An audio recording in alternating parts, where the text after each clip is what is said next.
Hello friends, I am Prem Gehlot. Super 30 के एक और नए लेक्चर में मैं आपका स्वागत करता हूं। ये सुपर 30 का पांचवा भाग है और इसमें हम देखने आ रहे हैं वॉल्यूम फर्स्ट। इसके पहले सुपर 30 के 4 वीडियो या फिर 4 में वॉल्यूम बना चुका हूं, जिसमें 120 क्वेश्चन पे हमने डिस्कस करा था और उसमें डिटेल में करा था, जिससे कम से कम 120 क्वेश्चन और नए मिले। दैट मीन्स 250 क्वेश्चन हम ऑलरेडी डिस्कस कर चुके हैं। तो हम देखते हैं आगे। और जिन लोगों ने चैनल सब्सक्राइब नहीं करा वो चैनल सब्सक्राइब करके रिंग बेल बटन पे जरूर क्लिक करिएगा। तो आज का लेक्चर हम स्टार्ट करते हैं दोस्तों, फर्स्ट क्वेश्चन से। सुपर 30 के क्वेश्चन, पहला ही क्वेश्चन मोस्ट टाइम पे मैंने चूज करा गया है। ठीक है, तो इसमें ध्यान रखिएगा, अल्फा बीटा गामा में सबसे ज्यादा जो भेदन क्षमता जो होती है, ठीक है, भेदन क्षमता मतलब क्या हो गया, पेनिट्रेशन पावर।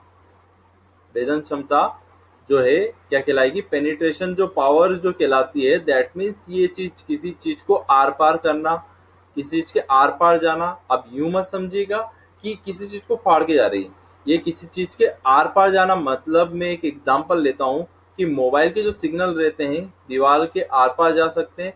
वैसे ही 3 प्रकार की किरण है जो न्यूट्रॉन्स की बौछार हम कराते हैं रेडियो एक्टिव मटेरियल पर। तो उनसे 3 किरण उत्सर्जित होती है, अल्फा बीटा गामा। अब अल्फा बीटा गामा में सबसे ज्यादा जो भेदन क्षमता जो किसकी है, तो हम देखते हैं इसको डायग्राम के थ्रू। सबसे पहले देख लीजिए, गामा की जो भेदन क्षमता है वो सबसे ज्यादा है। उसके बाद है सेकेंड नंबर पे बीटा और तीसरे नंबर पे अल्फा, मतलब अपोजिट होता है, जिसे हम बोलते हैं अल्फा बीटा गामा। तो गामा बीटा अल्फा की पेनिट्रेशन पावर ऐसे घटते क्रम में रहेगी। अब एक छोटे से डायग्राम के थ्रू हम इसको समझने की कोशिश करते हैं। अब यहाँ पर हमने ले लिया एक पेपर की शीट, एक प्लास्टिक ले लिया है, या फिर हमने कंक्रीट और स्टील या फिर लेड की एक दीवार ले लिए। सबसे पहले हमने यहाँ से अल्फा किरण को गुजारने की कोशिश की, तो अल्फा किरण जो है एक पेपर को भी पार नहीं कर पाई। देन उसके बाद बीटा किरण की अगर बारी आई, तो अल्फा से ज्यादा कौन सी है, बीटा किरण की पेनिट्रेशन पावर है। पेनिट्रेशन मतलब पार करना। बीटा किरण ने एक पेपर को पार करा और प्लास्टिक की शील्ड को पार नहीं कर पाई। तो अल्फा से ज्यादा भेदन क्षमता किसकी हो गई, बीटा की।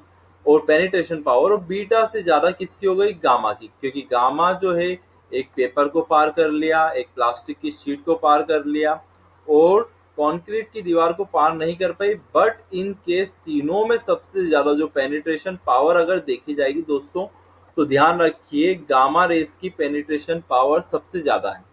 इसी में एक और चीज मैं बताना चाहूंगा, वेवलेंथ जो होती है, तरंग दैर्घ्य, इन तीनों में सबसे ज्यादा तो तरंग दैर्घ्य रहती है वो रहती है अल्फा की, दूसरे नंबर पे बीटा और तीसरे नंबर पे गामा।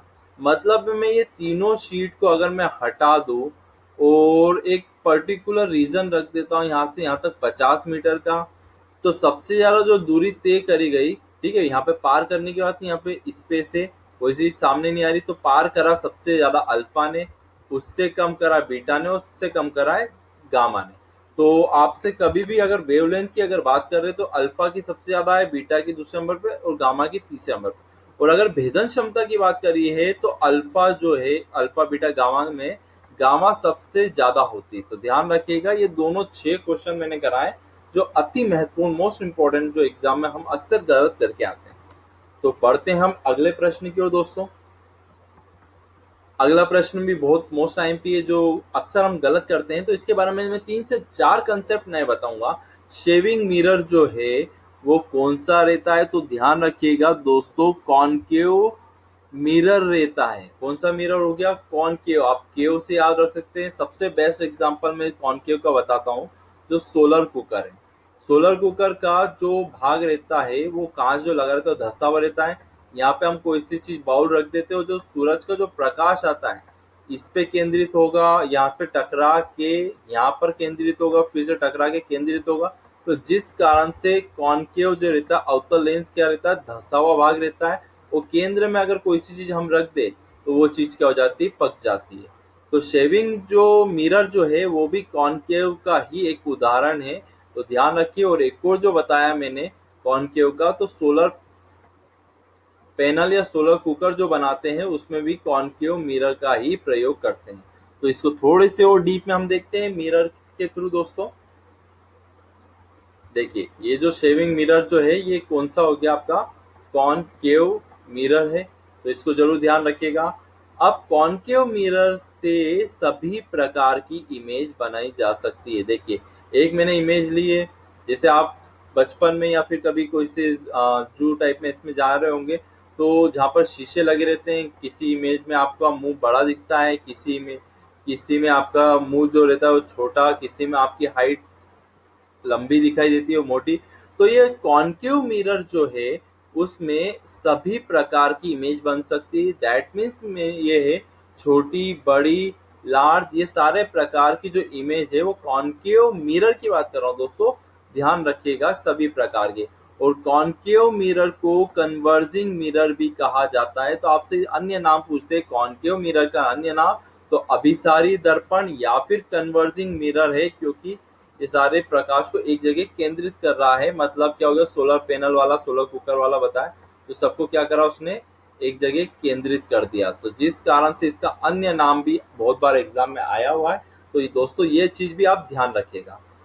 अगले प्रश्न की ओर बढ़ते हैं। अगला प्रश्न भी मोस्ट टाइम पे लिया है मैंने, अभी आया।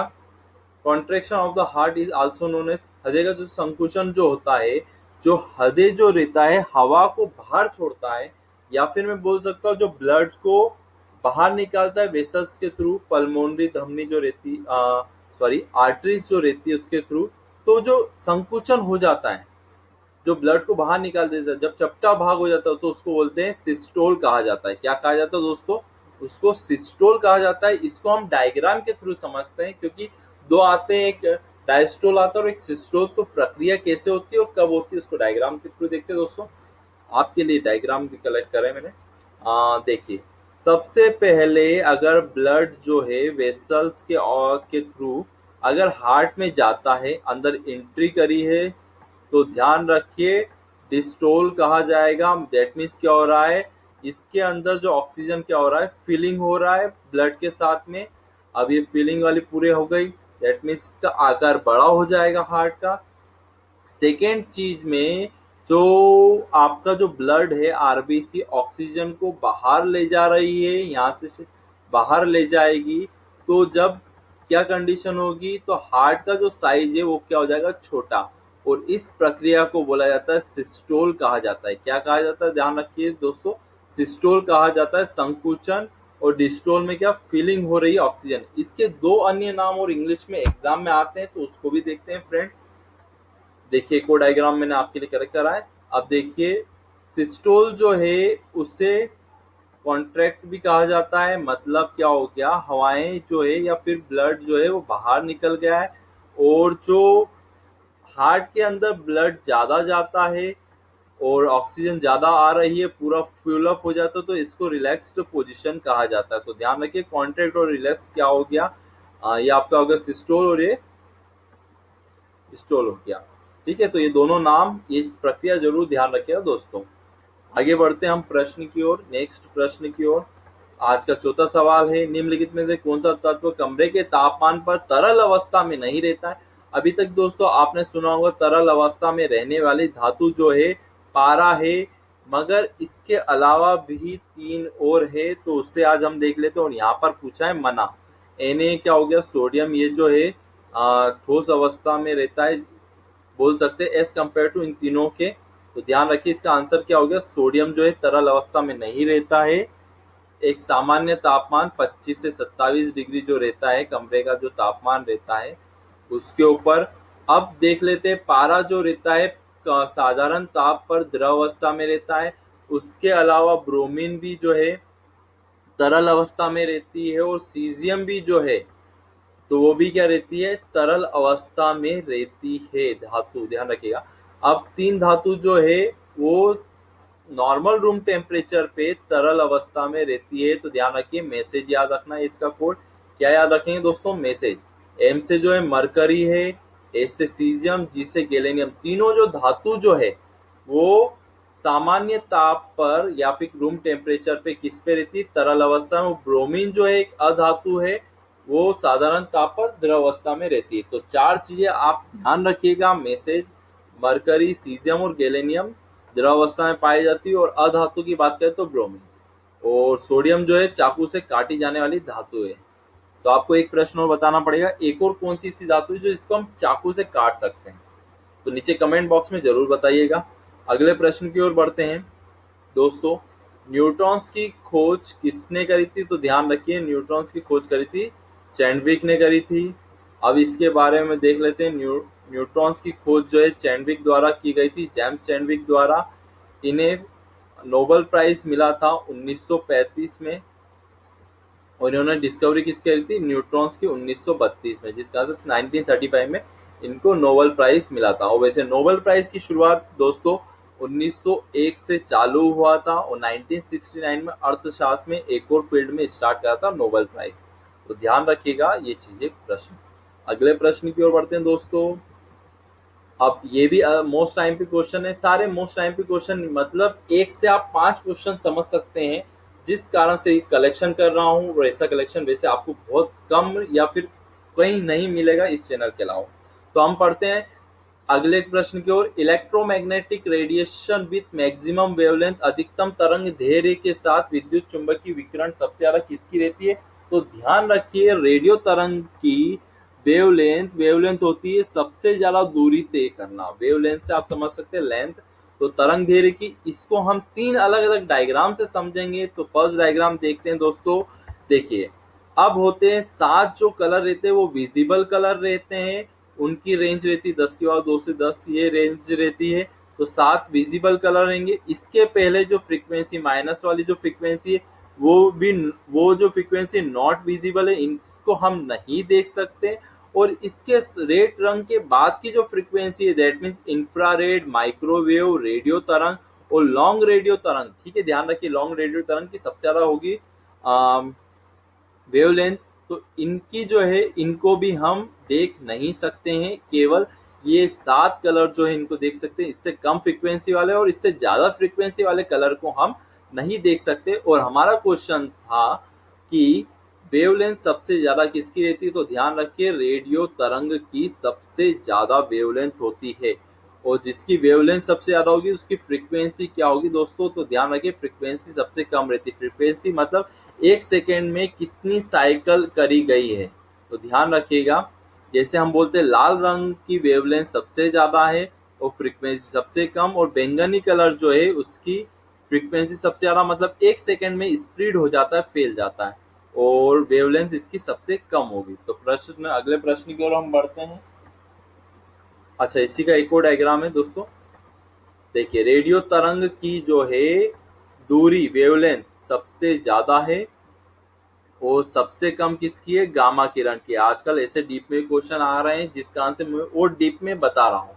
और अगर फ्रीक्वेंसी और वेवलेंथ देखा जाए तो ध्यान रखिए, सबसे ज्यादा जो फ्रीक्वेंसी रहेगी आपकी गामा रेस की, और सबसे कम रेडियो तरंग की रहती है। तो अगला एक और डायग्राम होगा शायद, हाँ एक और चीज है। देखिए, गामा रेस की जो फ्रीक्वेंसी है, मतलब 1 सेकेंड में सबसे ज्यादा फैल जाती है, वो खत्म हो जाती है, तो गामा। और फ्रीक्वेंसी सबसे कम जो आएगी वो रेडियो की। और अगर सबसे ज्यादा दूरी तय करने की बात आती है तो रेडियो तरंग सबसे ज्यादा दूरी तय करती है, और सबसे कम आएगी तो गामा किरण। तो ध्यान रखिए, शॉर्टेस्ट वेवलेंथ, और ये लॉन्गेस्ट, और ये हाई एनर्जी, एनर्जी मतलब वही फ्रीक्वेंसी ध्यान रखिएगा, और ये लो एनर्जी। यहाँ से आपके 4 से 6 क्वेश्चन तैयार हो गए। तो अगले प्रश्न की ओर बढ़ते हैं दोस्तों। अगला प्रश्न है, जब एक चुंबक जो है उसको हम बराबर टुकड़ों में अगर बांट देते हैं, तो ध्यान रखिए, अगर ये चुंबक 2 भाग में अगर डिवाइड हो गया है, तो एक जो चुंबक डिवाइड हुआ है वो हमेशा पूर्ण चुंबक की तरह कार्य करेगा। दैट मीन्स इसमें भी नॉर्थ और साउथ पोल हो जाएंगे। अगर एक चुंबक को तोड़ रहे हैं तो दूसरे चुंबक में भी नॉर्थ और साउथ 2 पोल हो जाएंगे। तो ध्यान रखिएगा, हमेशा क्या रहता है, कोई भी प्रभाव नहीं पड़ेगा। अगला प्रश्न देखते हैं, एक चालक जो है विद्युत प्रतिरोध क्या होता है? ओम कहलाता है, रेजिस्टेंस। तो ये भी प्रश्न ध्यान रखिए। अगला प्रश्न देखते हैं, ऑक्सीडेशन जो प्रक्रिया होती है, ऑक्सीकरण की अगर परिभाषा देखें तो इलेक्ट्रॉन क्या होते हैं इसमें? कम होते, खो देते हैं। अब इसका हम फॉर्मूले से समझेंगे। अब यहाँ पर मैग्नीशियम का ऑक्सीडेशन हुआ है तो लूज ऑफ इलेक्ट्रॉन हो गए, जिस कारण से Mg+2 हमने शो करा है। यहाँ पर +2 इसलिए शो करा है क्योंकि 2 इलेक्ट्रॉन क्या होगा इसमें से लूज हो गए और प्लस से डिनोट करते हैं। वो कॉपर ने यहाँ पर इलेक्ट्रॉन को क्या कर लिया, ग्रहण कर लिया, जिस कारण से यहाँ से 2 चले गए। तो ऑक्सीडेशन ध्यान रखिए, लूज ऑफ इलेक्ट्रॉन, और रिडक्शन मतलब इलेक्ट्रॉन को ग्रहण करना। ये 2 डेफिनेशन आपसे बहुत बार पूछी गई, तो ध्यान रखिएगा क्या चीज होगी। अगला प्रश्न देखते हैं दोस्तों। कैलोरीमीटर जो रहता है उसमें मेनली क्या किस चीज से बनाते हैं, तो ध्यान रखिए कॉपर तांबे से बनाते हैं। और तांबा विश्व में सबसे ज्यादा चिली की चुकी माता खदान में पाया जाता है, और इसका सिंबल भी क्या हो गया, Cu। तो ध्यान रखिएगा कॉपर जो है विश्व में चिली देश जो है वहां पर पाया जाता है। तो ये था आपके 10 आईएमपी क्वेश्चन, और इसी का मैं सेकेंड पार्ट बहुत जल्दी लाऊंगा। ये आपको सीरीज कैसी लग रही है नीचे कमेंट बॉक्स में जरूर बताइएगा। Thank you so much.